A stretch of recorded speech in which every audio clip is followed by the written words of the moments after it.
नमस्कार दोस्तों, स्वागत है यूट्यूब चैनल गोकुल स्टडी में। और कैसे हैं आप सब? एकदम अच्छे होंगे, एकदम बढ़िया होंगे और पढ़ाई आपकी बढ़िया चल रही होगी। कमेंट बॉक्स में आप लोग लिखना कि वीडियो आपको कैसा लगा और कंप्लीट वीडियो आप लोग देखना और उसके बाद आप कमेंट बॉक्स में लिखना कि आपको कैसा लगा वीडियो।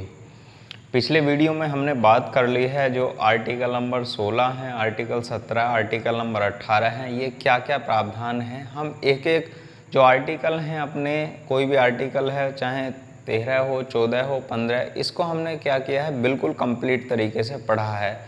यदि आपने इनको नहीं देखा है तो आप लोग इनको देखना और उसके बाद यदि आपको लगता है ये अच्छे हैं वीडियो और सुटेबल हैं एग्ज़ाम के पॉइंट ऑफ व्यू से, तो आप लोग इनको शेयर भी कर देना। और चैनल को यदि आपने सब्सक्राइब नहीं किया है तो आप लोग इसको कर सकते हैं। आज हम बात करने वाले हैं स्वतंत्रता का अधिकार। आर्टिकल नंबर 19 से 22 में दिया गया है कितने प्रकार की स्वतंत्रता हैं और किस तरीके से सवाल एग्ज़ाम में बनते हैं, उन सब के बारे में हम बात करने वाले हैं। ध्यान से, बहुत अच्छे से आप लोग समझना, ध्यान दो। बोर्ड पर आप लोग करते हैं फिर शुरुआत। और आज हम पढ़ने वाले हैं किसके बारे में? स्वतंत्रता का अधिकार। मूल अधिकार चल रहे हैं अपने। स्वतंत्रता का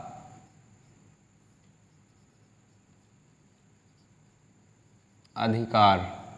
और यदि हम बात करें स्वतंत्रता के अधिकार की तो कहाँ से कहाँ तक दिया गया है? आर्टिकल नंबर 19 से 22 तक किसका प्रावधान किया गया है? स्वतंत्रता का अधिकार की बात की गई है, राइट टू फ्रीडम की बात की गई है यहाँ पर। अब हम बात करते हैं आर्टिकल नंबर 19 में क्या प्रावधान है, आर्टिकल नंबर 20 में क्या प्रावधान है, आर्टिकल 21 में क्या प्रावधान है, आर्टिकल 22 में क्या प्रावधान है।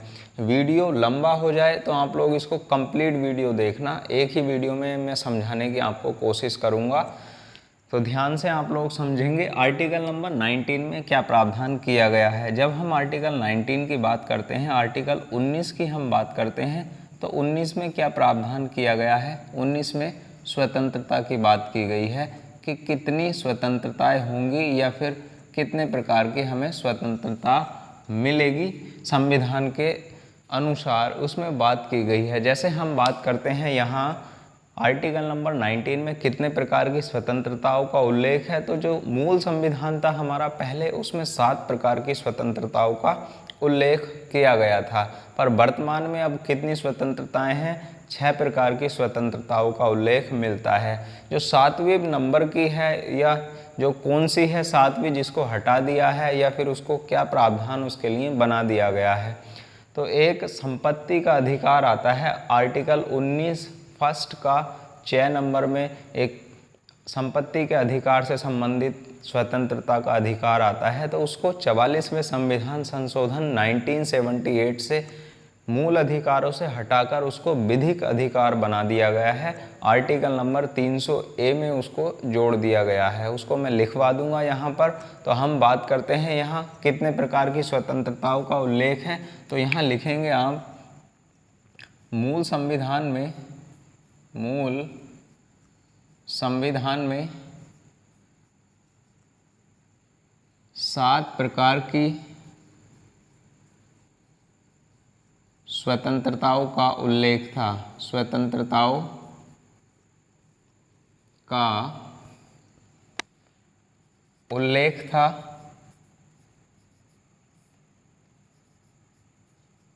लेकिन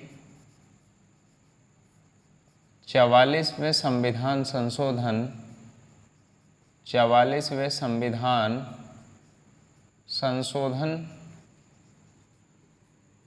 1978 के द्वारा संपत्ति के अधिकार को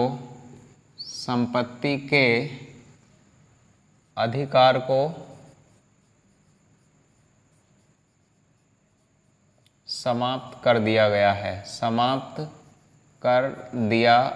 है। ये एग्ज़ाम में सीधे ही सवाल यहाँ से बनता है कि कितने प्रकार की मूल संविधान में थी, तो वहाँ आंसर आपका हो जाएगा 7 प्रकार की। और वर्तमान में कितनी है स्वतंत्रता? 6 प्रकार की स्वतंत्रताओं का उल्लेख मिलता है, को समाप्त कर दिया है वर्तमान में वर्तमान में 6 प्रकार की स्वतंत्रताएं हैं, 6 प्रकार की स्वतंत्रताएं हैं। ये आप लोग यहाँ पर याद रखना। और कौन कौन सी हैं 6 प्रकार की, उनकी हम बात यहाँ पर करने वाले हैं। तो अब हम बात करते हैं आर्टिकल नंबर 19 में जो प्रावधान है स्वतंत्रताओं का, वो कौन कौन सी हैं, उनको हम पढ़ने की शुरुआत करते हैं। तो अनुच्छेद 19 फर्स्ट का क नंबर, ये सेक्शन में बटा हुआ है। आर्टिकल नंबर 19 का 1 और इसका क नंबर। और ध्यान से आप लोग यहाँ पर इसको समझ लो, ये आर्टिकल नंबर 19 का 1 और उसका भी क नंबर ये आर्टिकल है। और इनकी जो बाउंडेशन दी गई हैं, वो बाउंडेशन कहाँ पर दी गई हैं, तो आर्टिकल नंबर 19 को ही हमने कितने प्रकारों में या संविधान में कितने प्रकारों में बटा हुआ है। आर्टिकल नंबर 19 बटा हुआ है 6 में। कितनी स्वतंत्र कै सेक्शन में बटा हुआ है? आर्टिकल 19 6 सेक्शन में बटा हुआ है।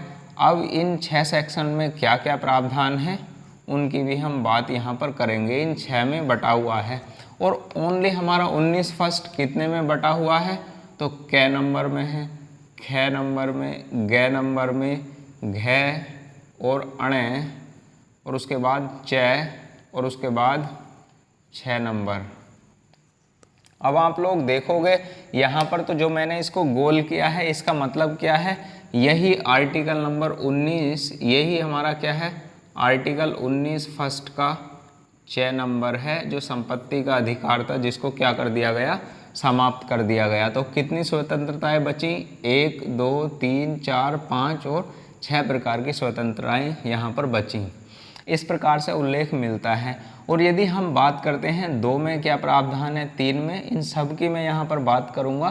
थोड़ा सा मैं आपको यहाँ बता दूँ तो 19 2 में प्रावधान है, यदि 19 1 फर्स्ट में जो बात लिखी हुई है उसके खिलाफ यदि आप लोग कोई कार्य करते हो तो उसके लिए क्या प्रावधान है, वहाँ 19 2 में लिखा हुआ है कि इन स्थितियों में आप लोग 19 फर्स्ट में लिखे हुए प्रावधानों को नहीं कर सकते हैं। यानी 19 फर्स्ट के क नंबर का जो बाउंडेशन दी गई है, बाउंडेशन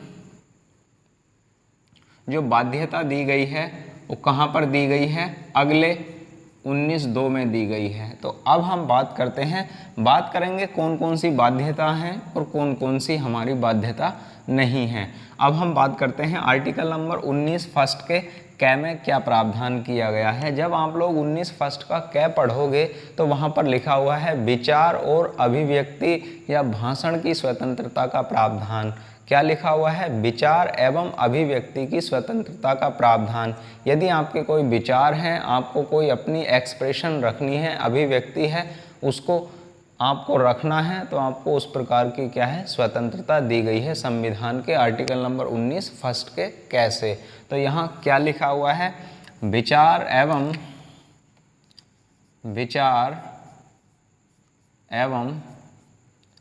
अभिव्यक्ति की स्वतंत्रता, अभिव्यक्ति, इसको मैं साफ कर देता हूँ अब यहाँ से, विचार एवं अभिव्यक्ति की स्वतंत्रता, ये यहाँ पर प्रावधान किया गया है। और इंडियन एक्सप्रेस का एक केस आया भारत सरकार के संबंध में, वहाँ पर यह भी बात की गई कि प्रेस की स्वतंत्रता कहाँ रखी जाएगी। तो प्रेस की स्वतंत्रता का भी प्रावधान कहाँ पर किया गया है, आर्टिकल नंबर फर्स्ट का क में ही प्रावधान किया गया है। तो इंडियन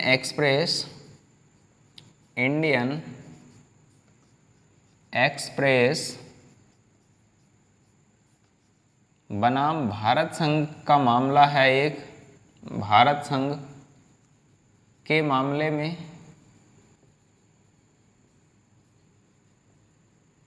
प्रेस की स्वतंत्रता को इसमें शामिल किया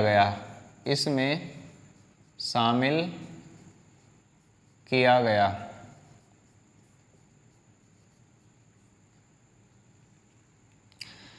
अब कौन सी प्रेस की स्वतंत्रता भी किस में शामिल की गई, आर्टिकल नंबर 19 के फर्स्ट के क में। अब बात अगली ओर क्या यहाँ पर प्रावधान इसमें किया गया है, यदि कोई मतदाता होता है तो मतदाता को ये जानने का अधिकार है उम्मीदवार के संबंध में कि उसके बारे में क्या क्या जानकारी हो सकती हैं, या उनकी उससे संबंधित जानकारी लेने का भी अधिकार, जिसको हम सूचना के अधिकार के संबंध की बात करते हैं, वो भी अधिकार या उस प्रकार की स्वतंत्रता भी प्राप्त होती है। किसके संबंध में? यदि कोई उम्मीदवार है और एक नागरिक जो मतदाता है उसको उम्मीदवार के जानकारी लेने का अधिकार है, सूचना उसके संबंध में लेने का अधिकार होता है, जिसको हम बोलते हैं सूचना का अधिकार।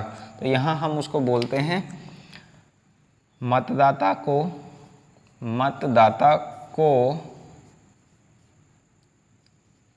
उम्मीदवार के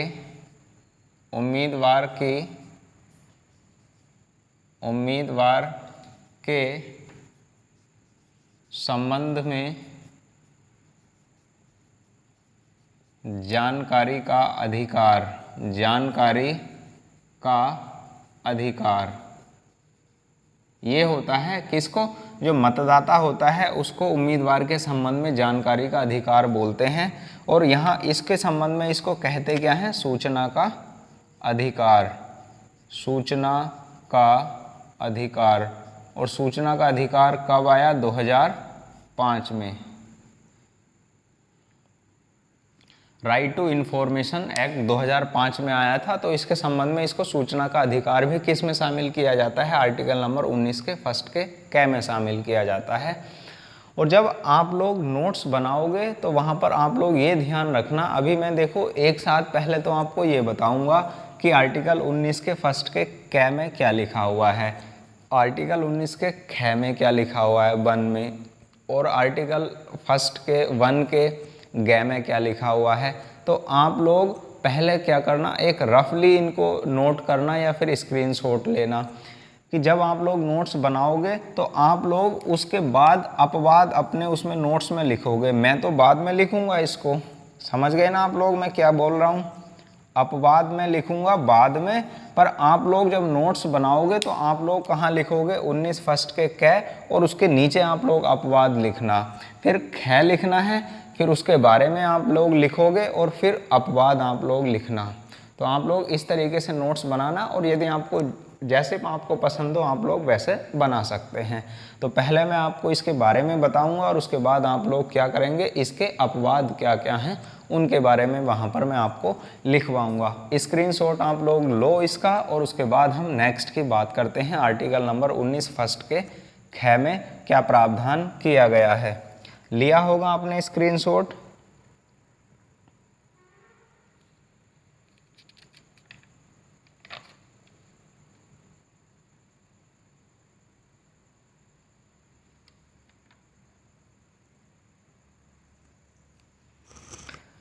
नेक्स्ट बात करते हैं अब हम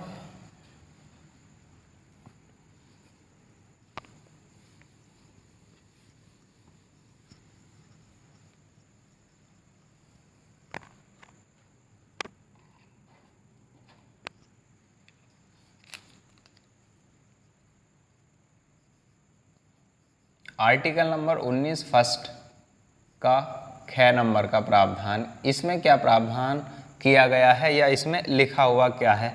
जब हम इसको पढ़ते हैं तो वहाँ पर लिखा हुआ है बिना हथियारों के क्या करने का अधिकार होता है? संघ सम्मेलन करने का अधिकार होता है, यानी आप लोग शांतिपूर्वक और बिना हथियारों के सम्मेलन का अधिकार। तो यहाँ पर क्या प्रावधान किया गया है?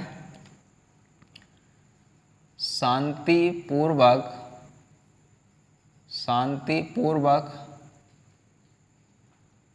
बिना हथियारों के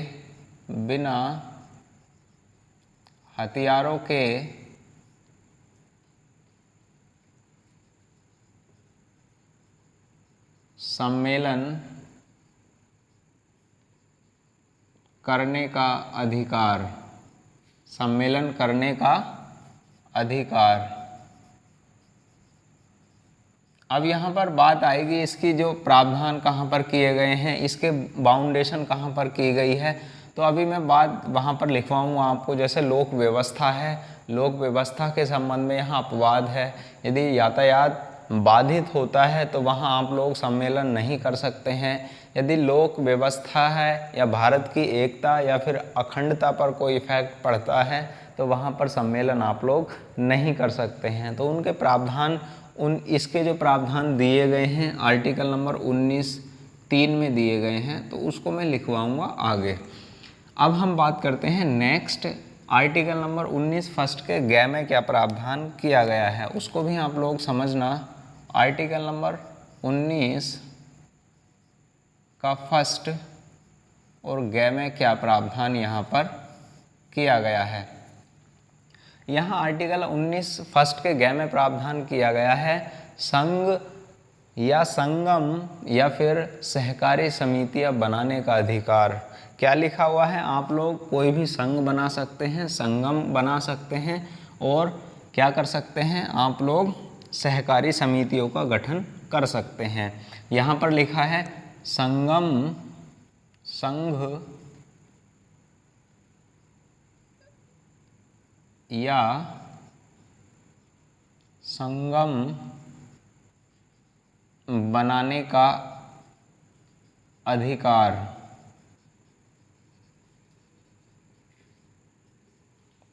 और नेक्स्ट की यहाँ पर मैं बात कर लूँ, अगला प्रावधान इसी में जोड़ा हुआ है सहकारी समितियों का, सहकारी समितियों का गठन। और सहकारी समितियों के गठन के संबंध में इसको कब जोड़ा गया, तो यह मूल संविधान में शामिल नहीं था। इसको कब जोड़ा गया, 57वां संविधान संशोधन, 57वां संविधान संशोधन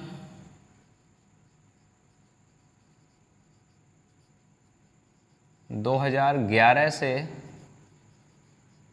इसको जोड़ा गया। कब से जोड़ा गया, सहकारी समितियों का जो प्रावधान है वो कब से जोड़ा गया, 57वां संविधान संशोधन 2011 के माध्यम से इसको संविधान में आर्टिकल 19 फर्स्ट के ग में इसको जोड़ा गया। अब हम बात करते हैं नेक्स्ट आर्टिकल में क्या लिखा हुआ है। आर्टिकल नंबर 19 फर्स्ट का घ नंबर, 19 फर्स्ट के घ नंबर में क्या लिखा हुआ है, आप भारत के जो राज्य क्षेत्र हैं वहाँ पर कहीं भी आपको घूमने का अधिकार है, अबाध रूप से संचरण करने का आपको अधिकार प्राप्त होता है। तो यहाँ पर क्या प्रावधान किया गया है, भारत के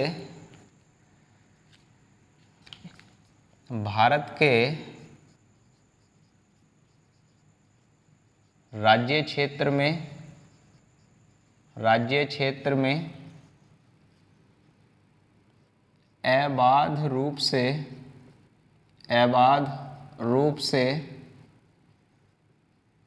संचरण या घूमने का अधिकार।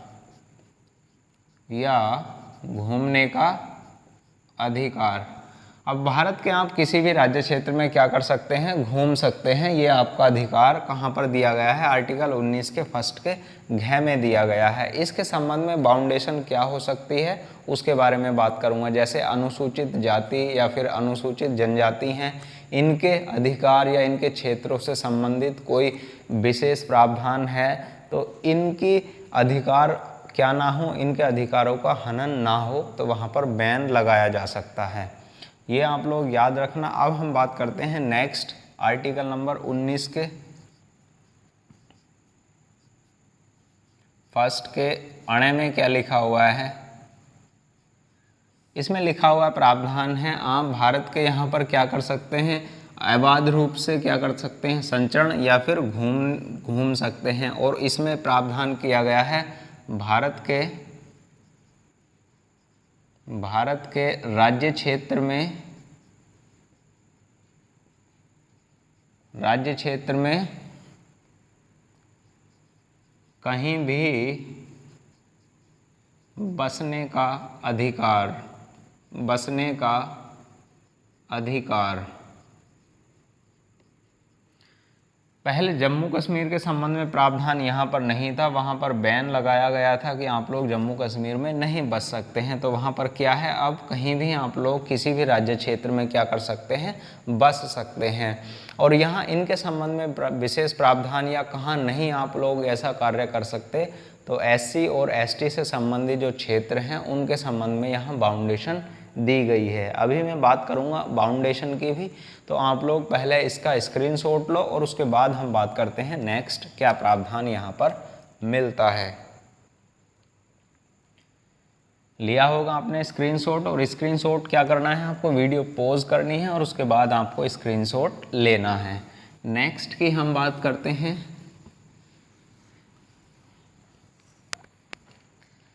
नेक्स्ट की बात करते हैं आर्टिकल नंबर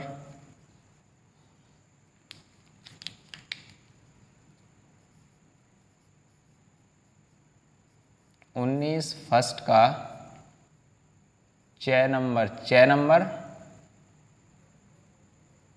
और इसमें क्या प्रावधान है ये, तो आर्टिकल 19 फर्स्ट के में प्रावधान था संपत्ति का अधिकार। क्या था, संपत्ति का अधिकार। और क्या कर दिया गया है, इसको समाप्त कर दिया गया है। इसको 44वें संविधान संशोधन 1978 के माध्यम से स्वतंत्रता से समाप्त करके, स्वतंत्रता के अधिकार से समाप्त करके विधिक अधिकार बना दिया गया है। विधिक या फिर कानूनी अधिकार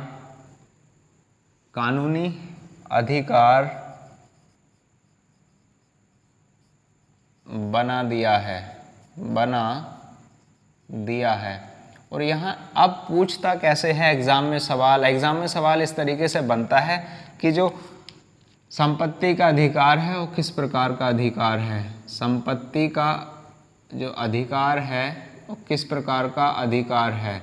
तो आपका आंसर क्या होगा वहाँ पर, तो आप लोग वहाँ आंसर किस तरीके से ऑप्शन मिलेंगे, मूल अधिकार है या फिर मूल कर्तव्य में शामिल है या विधिक अधिकार है या फिर कानूनी अधिकार है। तो वहाँ आपका आंसर क्या होगा, संपत्ति का अधिकार कैसा अधिकार है, विधिक या फिर कानूनी अधिकार है। और आर्टिकल पूछा जाए कि किस आर्टिकल में इसको जोड़ा गया है, तो वहाँ पर लिखेंगे इसे आर्टिकल नंबर 300 कै में जोड़ दिया गया है। तो आर्टिकल नंबर 300 कै में जोड़ दिया गया है।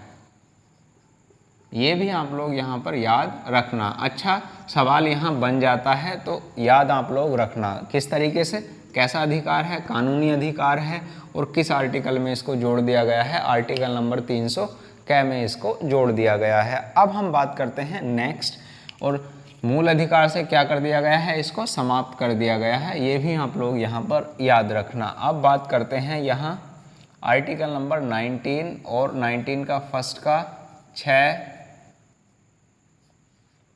और 6 में क्या प्रावधान यहाँ पर किया गया है नहीं, ये 6 है।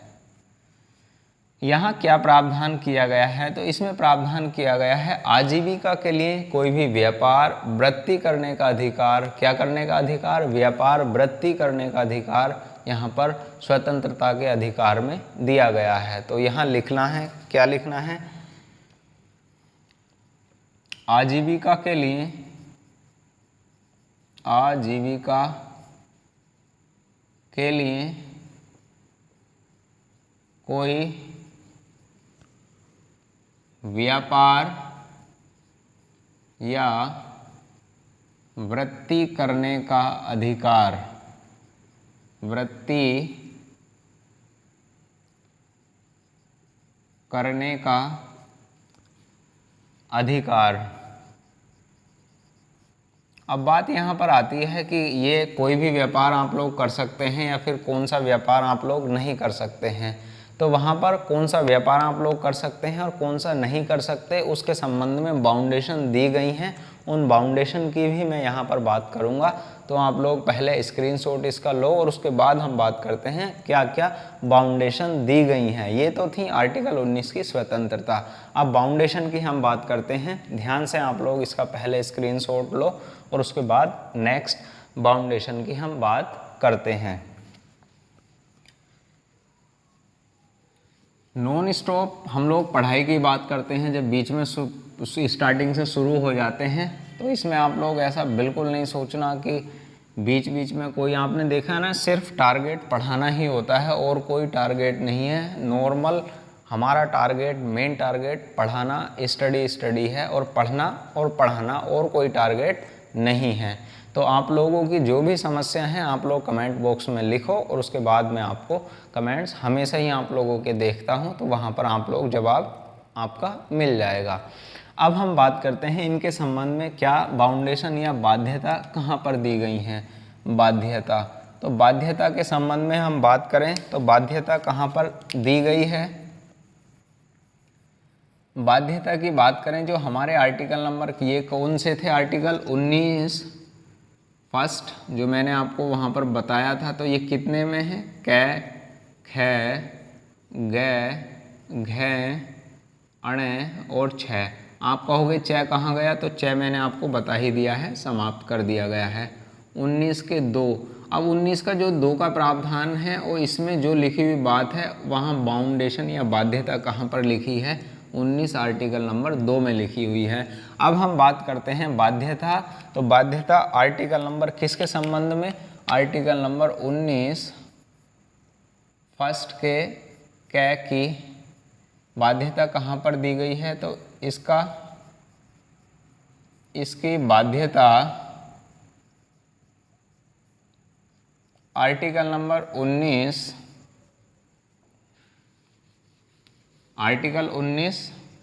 2 में दी गई है।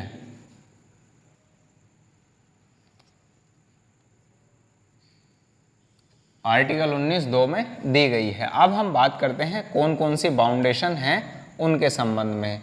तो ध्यान से आप लोग यहाँ पर समझना उनको कौन कौन सी बाउंडेशन यहाँ पर देखने के लिए मिलती हैं। पहली बाउंडेशन की मैं बात करूं तो कौन सी बाउंडेशन है, सबसे पहली है, यहाँ पर प्रावधान क्या था, जो प्रेस की स्वतंत्रता है या अभिव्यक्ति की स्वतंत्रता है उसके संबंध में। तो यहाँ भारत की जो एकता है या फिर संप्रभुता है उसको हानि ना पहुँचे, पहला प्रावधान यहाँ आपको लिखना है। कौन कौन सा प्रावधान है, ध्यान से आप लोग लिखो। पहला प्रावधान है भारत की सुरक्षा एवं संप्रभुता। क्या है, भारत की सुरक्षा एवं संप्रभुता पहला प्रावधान है, इसके संबंध में बैन लगाया जा सकता है। अब दूसरे प्रावधान की हम बात करें, न्यायालय की अवमानना होती है उस कंडीशन में भी बैन लगाया जा सकता है। न्यायालय की अवमानना,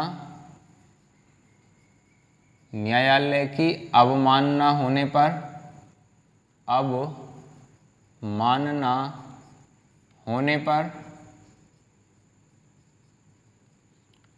लोक व्यवस्था के संबंध में भी क्या लगाया जा सकता है, बैन लगाया जा सकता है। लोक व्यवस्था के संबंध में भी क्या किया जा सकता है, बैन लगाया जा सकता है। ये क्या है, ये लिखे क्यों हैं हमने, इसको आप लोग पहले समझ लो, फिर तो वहाँ कंटिन्यू लिखना ही है। भारत की सुरक्षा के संबंध में यदि आपके पास कोई सूचना है तो आपको विचार अपने व्यक्त तो आप लोग कर सकते हो, पर आप लोग भारत की सुरक्षा से संबंधित जो विचार हैं वो क्या नहीं कर सकते हैं, उसके संबंध में भेद नहीं कर सकते हैं, उनके संबंध में आप लोग गलत तरीके से उस सूचना का प्रयोग नहीं कर सकते हैं। न्यायालय की अवमानना के संबंध में आप लोग विचार अपने प्रस्तुत कर सकते हैं, पर न्यायालय की क्या नहीं कर सकते हैं, अवमानना, या फिर उसको कह सकते हैं हम उसके खिलाफ आप लोग नहीं बोल सकते हैं। और लोक व्यवस्था का मतलब है आप लोग भाषण के माध्यम से किसी को धर्म या फिर धर्म के आधार पर या फिर आपने कोई ऐसे शब्दों का प्रयोग किया है जिससे लोक व्यवस्था क्या हो गई है, भंग हो गई है, तो वहाँ आप लोग ऐसा नहीं कर सकते हैं। तो ये प्रावधान इससे संबंधित हैं, तो वहाँ आप लोग इनको समझ सकते हैं। इस संबंध में प्रावधान यहाँ किया गया है। अगला प्रावधान है फोर्थ, मान हानि के संबंध में। मान हानि के संबंध में भी क्या किया गया है, बैन लगाया गया है। नेक्स्ट की हम बात करते हैं, अगला बैन है किसके संबंध में, शिष्टाचार एवं सदाचार के संबंध में। नंबर 5, शिष्टाचार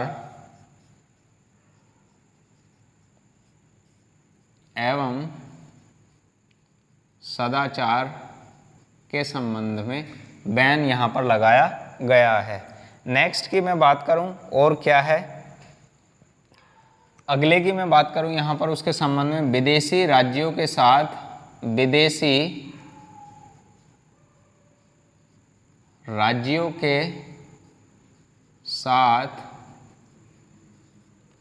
मैत्रीपूर्ण संबंध के संबंध में, मैत्रीपूर्ण संबंध के संबंध में क्या नहीं कर सकते हैं आप लोग। मैंने अभी आपको बताया विदेशी राज्यों के संबंध में कोई उनकी जो विचारधारा है उसको जो राज्य की भारत के संबंध में या फिर किसी अन्य राज्य के संबंध में कोई सुरक्षा से संबंधित क्या हुआ है, प्रावधान हुआ है, तो उसको आप लोग लीक या फिर उसके खिलाफ आप लोग नहीं बोल सकते हैं। वहाँ पर भी बैन यहाँ लगाया जा सकता है, ये भी आप लोग याद रखना। अब हम बात करते हैं आर्टिकल नंबर 19(3) में क्या प्रावधान किया गया है। आर्टिकल नंबर 19(3) का मतलब क्या है, 19 फर्स्ट के ख की जो बात की गई है वहाँ पर यहाँ बात करते हैं। आर्टिकल नंबर 19 फर्स्ट का ख और इसकी बात कहाँ पर की गई है, बाउंडेशन की। आर्टिकल नंबर 19(3) में बात यहाँ पर की गई है। कौन से प्रावधान यहाँ हैं, तो यहाँ प्रावधान है बिना हथियारों के संबंध में या सम्मेलन करने का अधिकार ख में दिया गया है। और बाउंडेशन की बात हम करें तो बाउंडेशन क्या है, यहाँ पर बाउंडेशन दी गई है, कौन सी दी गई है, पहली है भारत की एकता एवं संप्रभुता के संबंध में प्रावधान। संप्रभुता, वहाँ पर बैन यहाँ लगाया जा सकता है। अब हम ये पहली कंडीशन है। और दूसरे की मैं बात करूँ है लोक व्यवस्था क्या ना हो, भंग ना हो। लोक व्यवस्था क्या ना हो, भंग न हो। तीसरे की मैं बात करूँ यहाँ लोक व्यवस्था में यही यातायात से संबंधित प्रावधान है। यातायात में बाधा न हो, ये क्या है, ये इनके संबंध में बैन यहाँ पर लगाया जा सकता है। तो आप लोग इसका स्क्रीनशॉट लो, फिर हम बात करते हैं आर्टिकल नंबर 19 जो गै की बात की गई है 19(4) में की गई है, तो उनके संबंध में क्या क्या प्रावधान वहाँ मिलते हैं। स्क्रीनशॉट वीडियो पॉज करके आप लोग ले लिया करो, उसके बाद हम बात करते हैं अगली।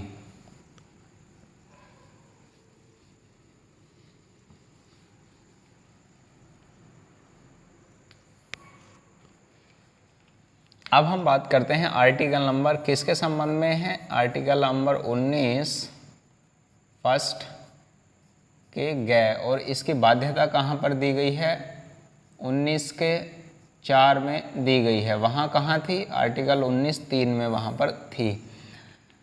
इसके संबंध में हम बात करें तो सबसे पहला वही प्रावधान आता है क्या, भारत की संप्रभुता और अखंडता के संबंध में प्रावधान। भारत की क्या प्रावधान आता है, भारत की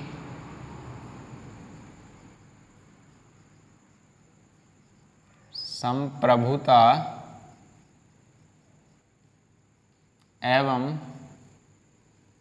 अखंडता का प्रावधान, इसके संबंध में बैन यहाँ पर लगाया जा सकता है। दूसरे की मैं बात करूँ यहाँ, दूसरा क्या है, तो दूसरा है लोक व्यवस्था, लोक व्यवस्था के संबंध में भी बैन यहाँ पर लगाया जा सकता है। अब मैं तीसरे की बात करूँ तो यहाँ क्या प्रावधान है, सदाचार के संबंध में भी क्या लगाया जा सकता है, बैन लगाया जा सकता है यदि आप इसके खिलाफ जाते हैं तो। ये प्रावधान कहाँ पर, 3 प्रावधान किए गए हैं, किसमें, आर्टिकल नंबर 19 4 कै के गै और 4 में। अब हम बात करते हैं यहाँ आर्टिकल नंबर 19, आर्टिकल 19 फर्स्ट का घै और उसके बाद अणे की बात की गई है, इसी के साथ भी घै और अणे में ही क्या बात की गई है, अनुच्छेद 19 5 में ही इनकी क्या प्रावधान किया गया है, इनकी जो बाध्यता है उसका प्रावधान यहाँ पर मिलता है। तो वहाँ क्या प्रावधान मिलता है, वही इनके संबंध में बसने की स्वतंत्रता है और कहीं भी घूमने की स्वतंत्रता है। तो पहला प्रावधान है साधारण जनता के हित में होने चाहिए, हित में होना चाहिए। आप लोग यदि कहीं घूमने जाते हो और उनके अधिकारों का क्या होता है, हनन होता है, तो उसके संबंध में बैन यहाँ पर लगाया जा सकता है। तो वह यदि साधारण जनता के हित में वह नहीं है तो उसके खिलाफ क्या हो सकता है, बैन लगाया जा सकता है। इन दोनों का जो प्रावधान है 19 5 में ही दिया गया है। दूसरे की यहाँ पर मैं बात करूँ तो दूसरा प्रावधान यहाँ पर क्या किया गया है, यहाँ प्रावधान किया गया है कि जो अनुसूचित जाति हैं, अनुसूचित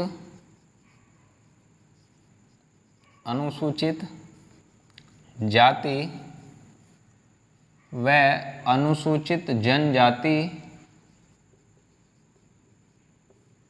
अनुसूचित जनजाति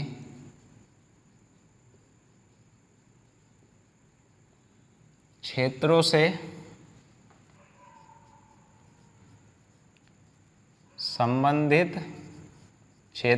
संबंधित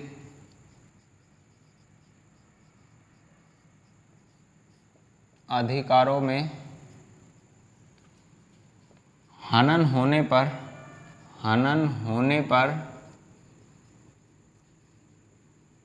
बाध्यता।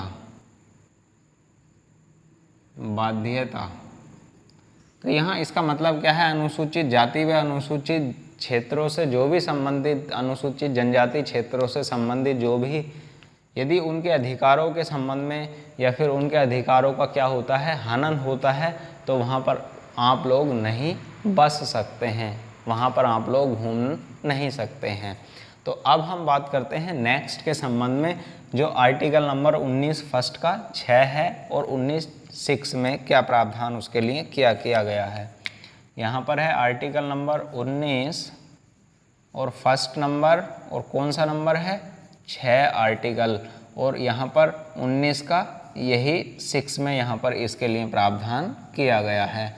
अब किसके संबंध में बाध्यता लगाई जा सकती है, तो पहली कंडीशन है यदि आपके पास कारोबार आप लोग करते हो और आप लोगों के पास ज़रूरी योग्यता को ठहराया जा सकता है। तो कब बैन लग सकता है, जरूरी योग्यता के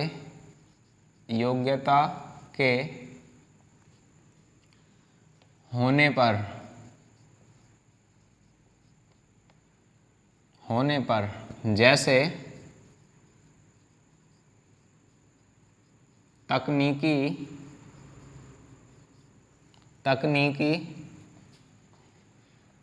ज्ञान का न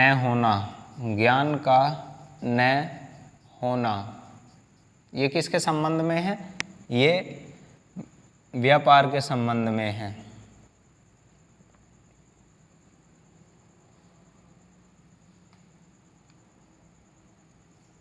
और दूसरी कंडीशन में यहाँ पर और क्या बैन लग सकता है, ऐसे व्यापार पर बैन लगाया जा सकता है जिस पर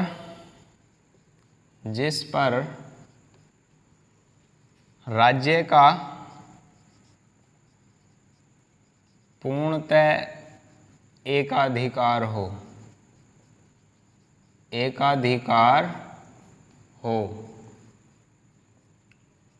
यानी ऐसे व्यापार को आप लोग नहीं कर सकते जिस पर केवल और केवल अधिकार किसका है, राज्य का अधिकार है, तो वो किसी निश्चित के लिए फिक्स कर दिए जाते हैं। तो ऐसे व्यापार भी क्या हैं, वहाँ पर बैन लगाया जा सकता है। और उसके संबंध में जैसे आप लोग अवैध जो व्यापार होता है, अफीम, इस तरीके के संबंध में भी क्या लग सकता है, बैन, यानी इलीगल जो व्यापार है उस पर भी क्या लगाया जा सकता है, बैन लगाया जा सकता है। नशीले पदार्थों के संबंध में भी क्या लगाया जा सकता है, बैन किया जा सकता है।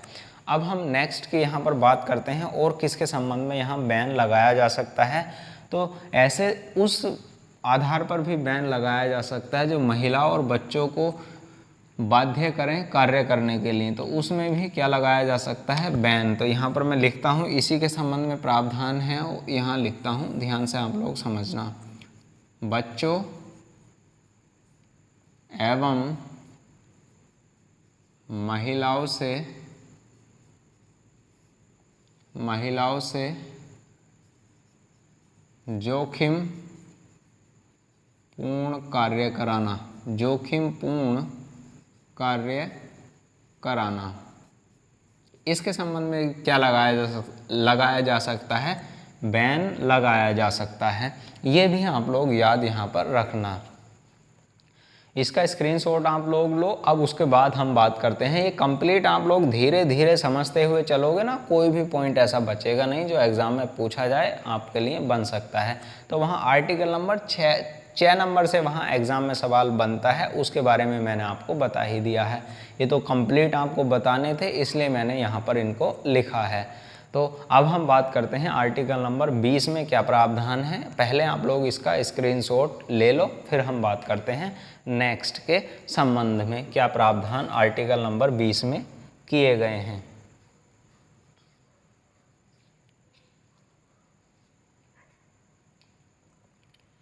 लिया होगा आपने स्क्रीनशॉट।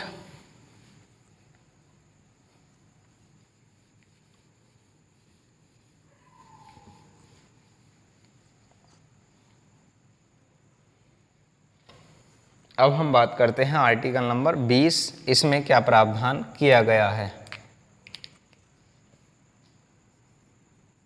आर्टिकल 20, इसकी जो मेन हेडिंग की हम बात करते हैं तो वहाँ पर लिखा हुआ है, यदि आपने कोई भी अपराध किया है तो उसके संबंध में क्या क्या संरक्षण प्राप्त होते हैं। किसके संबंध में, यदि आपने कोई अपराध किया है तो कौन कौन से अधिकार आपको प्राप्त होते हैं। जैसे ही एक आपने अपराध कर दिया है, आपको दंड मिल चुका है उस अपराध के संबंध में, तो वहाँ आपको दोबारा दंड नहीं दिया जाएगा, यानी एक ही कृत्य के लिए, एक ही कार्य के लिए आपको दोबारा दंड होता है वो नहीं दिया जाएगा, यानी पनिशमेंट आपको नहीं दिया जाएगा दोबारा। दोहरे दंड से आपकी सुरक्षा करता है और आपको एविडेंस, आपके खिलाफ एविडेंस देने के लिए आपको बाध्य नहीं किया जाएगा। इसके संबंध में राज्य का ये अधिकार दिया गया है आर्टिकल नंबर 20 से ही। तो वहाँ पर इसकी हम हेडिंग की बात करते हैं, तो हेडिंग लिखी हुई है अपराधों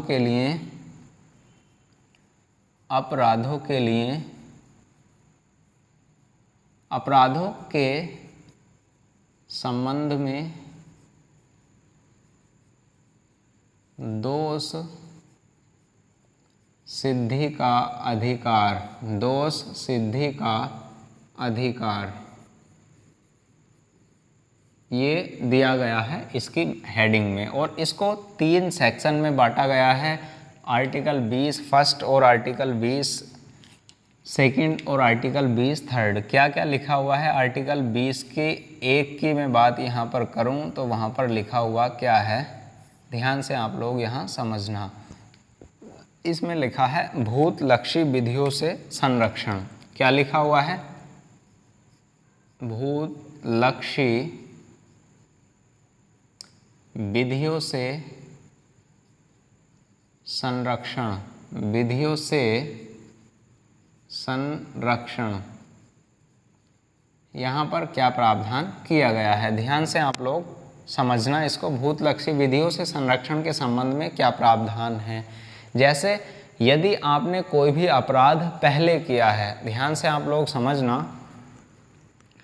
अपराध आपने क्या किया है, पहले कोई भी अपराध किया है और उसके संबंध में कानून कब बनता है, कानून बना है आज के संबंध में, कानून बना है बाद में। कब बना है कानून, बाद में बना है। तो आप पर जो अपराध जो आप पर कानून लागू होगा, तो आप पर कानून जो उस समय, जिस समय आपने अपराध किया है, जिस समय आपने क्या किया है, आपने अपराध किया है, तो आप पर उसी के अनुसार क्या लगेगा, जो प्रावधान पहले था उसी के संबंध में आप पर क्या लगेगा, कानून लागू होगा। और जो कानून आज बना है वह आप पर क्या नहीं होगा, आप पर लागू नहीं होगा। तो इसके संबंध में ये जो पहले प्रावधान हैं या भूतलक्षी हैं या जो बीत चुके कार्य हैं, बीत चुके अपराध हैं, उन पर आज का कानून लागू नहीं होगा। उसके संबंध में संरक्षण प्रदान कौन करता है, आर्टिकल नंबर 20 का फर्स्ट, जो क्या करता है, हमें सुरक्षा प्रदान करता है। तो भूतलक्षी विधियों से संरक्षण का मतलब क्या है, यदि कोई कार्य, यदि कोई अपराध, यदि कोई अपराध पहले किया गया है, पहले किया गया है और उसके संबंध में और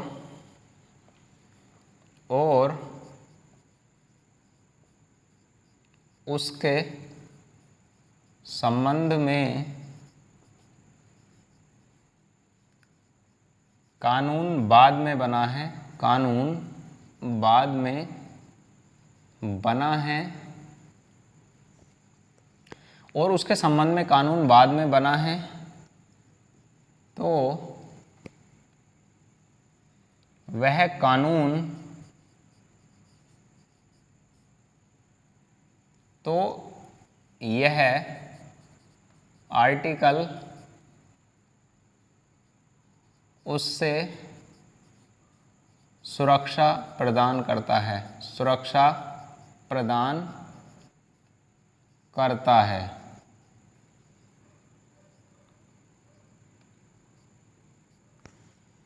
ये इसके संबंध में है भूतलक्षी विधियों से संरक्षण का अर्थ ये है कि कानून कब बना है, पहले आपने अपराध कर दिया, कानून आज बना है, तो आप आज वाला कानून आप पर लागू नहीं होगा। इसके संबंध में संरक्षण कौन प्रदान करता है, आर्टिकल 20 का नंबर 2, 1 नंबर प्रावधान आपको सुरक्षा प्रदान करता है।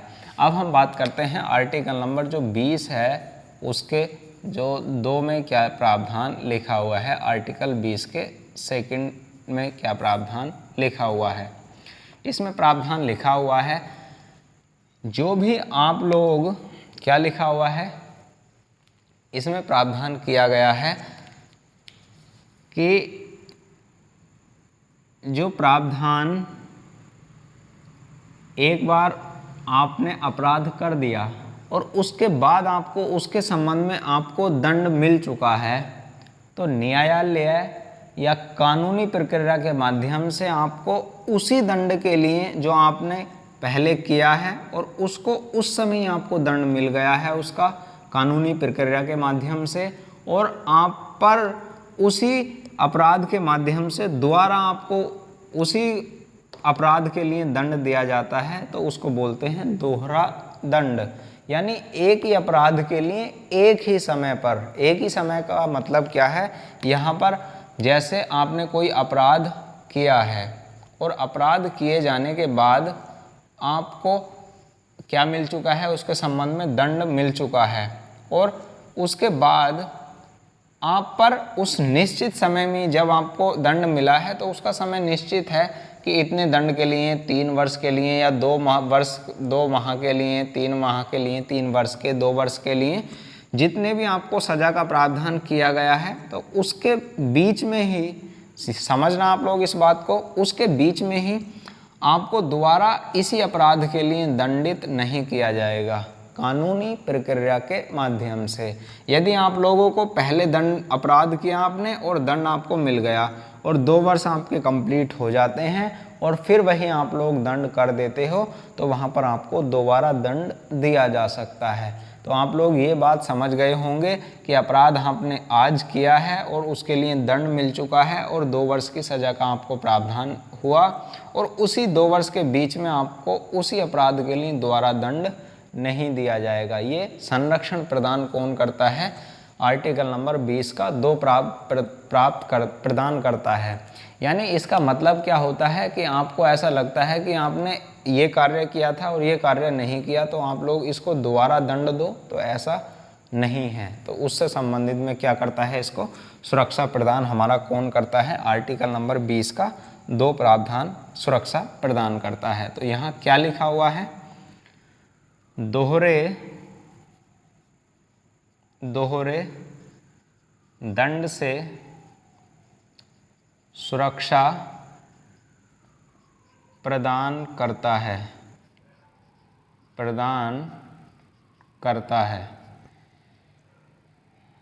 और दोबारा यदि आपने कोई अलग कार्य किया है, जैसे कोई नॉर्मल कार्य होता है, ये प्रशासनिक कार्य के संबंध में लोक व्यवस्था को आपने बिगाड़ दिया है और उसमें दंड आपको मिल चुका है और आपने फिर वही दंड कर दिया तो आपको वापस दंड भी मिल सकता है।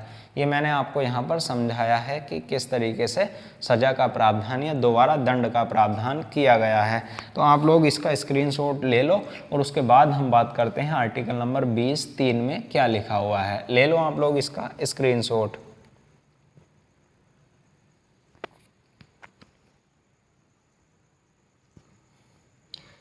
लिया होगा आपने स्क्रीनशॉट इसका। स्क्रीनशॉट का मतलब वीडियो पॉज करनी है और स्क्रीनशॉट आपको लेना है।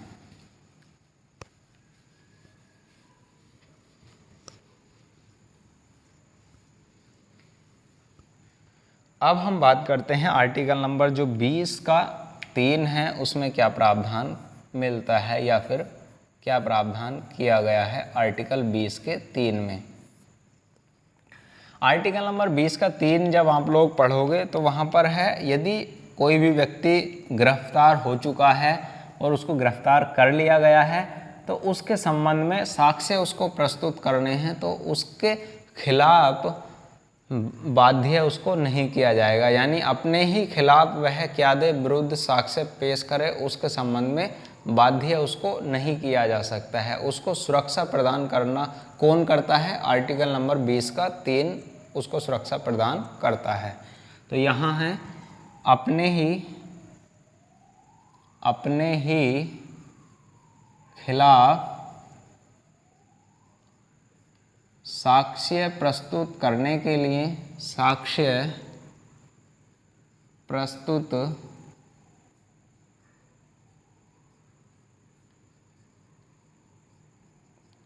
के लिए बाध्य नहीं किया जाएगा।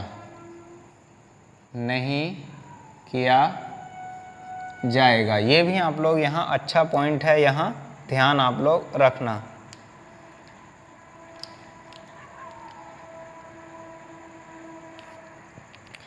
तो साक्ष्य प्रस्तुत करने के लिए, और दूसरा पॉइंट यहाँ पर इसी के साथ यहाँ पर लिखना चाहो तो आप लोग इसी में लिख लेना।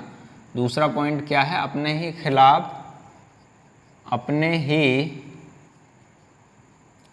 खिलाफ गवाही देने के लिए बाध्य नहीं किया जाएगा। ये भी आप लोग यहाँ पर याद रखना। ये है आर्टिकल नंबर 20 के 3 में प्रावधान। आर्टिकल 20 के 1 में क्या है, 20 के 2 में, 20 के 3 में क्या क्या प्रावधान वहाँ पर किए गए हैं उनके बारे में मैंने यहाँ पर कंप्लीट आपसे बात की है और इसको समझाया है। वीडियो आपको कैसा लगा कमेंट बॉक्स में आप लोग लिखना, और इसको आप लोग शेयर भी कर सकते हैं यदि आपको लगता है सही मैंने पढ़ाने की आपको कोशिश की है। मिलते हैं फिर नेक्स्ट वीडियो में, और शेयर आप लोग इसको कर देना, और लाइक करना चाहो तो आप लोग लाइक भी कर सकते हैं। Thank you, all the best. मिलते हैं फिर नेक्स्ट वीडियो में। स्क्रीनशॉट आप लोग इसका ले सकते हैं।